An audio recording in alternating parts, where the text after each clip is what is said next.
Welcome to the Slop Farm. Enjoy the video. You start by opening the document and placing the cursor next to the line.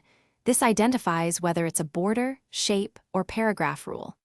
Once located, make sure to enable the ruler and turn on the paragraph markers so you can see hidden formatting. You'll want to check whether the line is its own object or tied to a paragraph. Now, position your cursor directly above or below the line. Because the next steps depend on that exact placement, once you know the line's type, take action. If it's a paragraph border, open Home, click the Borders drop-down and choose No Border or go to Borders and Shading for precise control. If it's a drawn shape, click the line until handles appear and press Delete, or use Format Shape options to remove it. If the line comes from a paragraph rule, open the Paragraph dialog, select the Borders tab and set it to None. This removes the rule without altering text flow.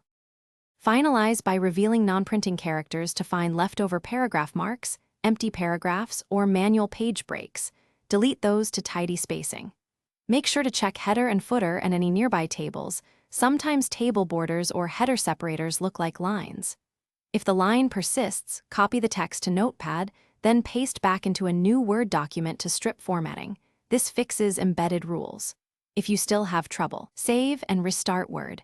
Reloading often clears stubborn display artifacts. Thanks for watching. Consider subscribing if we helped you today.